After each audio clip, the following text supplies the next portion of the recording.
ত্রয়োদশ জাতীয় নির্বাচনের বিষয়ে রাজধানীর মগবাজারের কেন্দ্রীয় কার্যালয়ে ব্রিফ করছে বাংলাদেশ জামায়াতে ইসলামী। সরাসরি চলে যাচ্ছি সেখানে।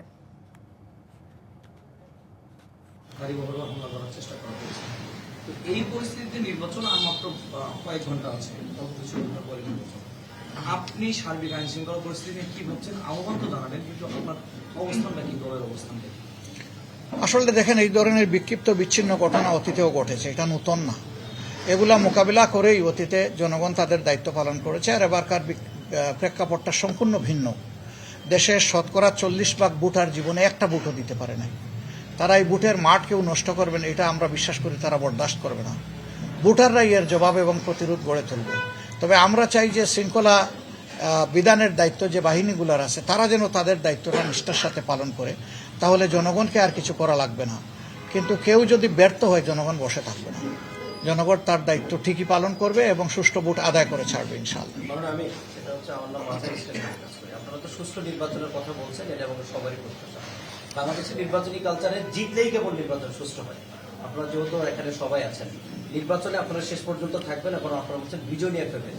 ফলাফল যাই হোক, সেটা আপনাদের পক্ষেও যেতে পারে, বিপক্ষেও যেতে পারে। অতীতে আমরা দেখছি যে যারা না দিচ্ছে তারা নির্বাচনকে প্রশ্নবিদ্ধ করেছে, নির্বাচন ঠিক হয়নি। আপনাদের অবস্থান কি হবে? আপনারা জয়ী হন আর বিজয়ী? আমাদের অবস্থান স্পষ্ট। আমরা বললেই এটা সুষ্ঠু হবে না, আর সুষ্ঠু হয়নি বললেও এটা ওই রকম হবে না। যখন জনগণ বলবে যে না, এটা সুষ্ঠু হয়েছে, আমরা এটা শ্রদ্ধার সাথে মেনে নেব। আমরা বিজয়ী হই অথবা আমরা বিরোধী দলে বসে, এটা কোনো ম্যাটার করে না।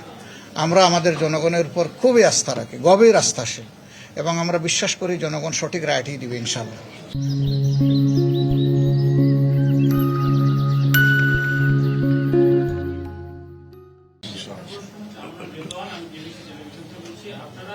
আজকে যারা বসলেন নির্বাচনের ঠিক আগে 11 দলের নেতারা, আপনাদের মধ্যে আসলে কি আলোচনা হয়েছে? আজকে এজেন্ডা কি ছিল? আপনারা বিশেষ কোন বিষয়টিকে গুরুত্ব দিয়েছেন যেহেতু সবাই একসাথে বসেছে? যা বলেছি এগুলোই আমরা আলোচনা করেছি, আলোচনা করেই আমরা বলেছি। আলোচনার বাইরে আমরা কিছু বলিনি। Thank you. এরপরে আর কারো না থাকলে আমরা ধন্যবাদ দিয়ে শেষ করি। কিছু বলবেন মোহন ভাই? নাহিদ, সবাইকে শুক্রিয়া। আর দোয়া করেন, দেশটা তো আমাদের সকলের ভাই।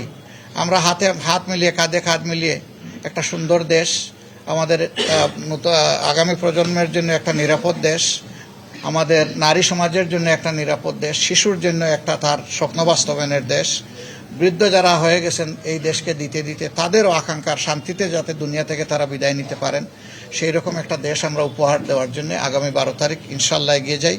আপনাদের সকলের সহযোগিতা চাই। আসসালামু আলাইকুম রহমতুল্লাহ।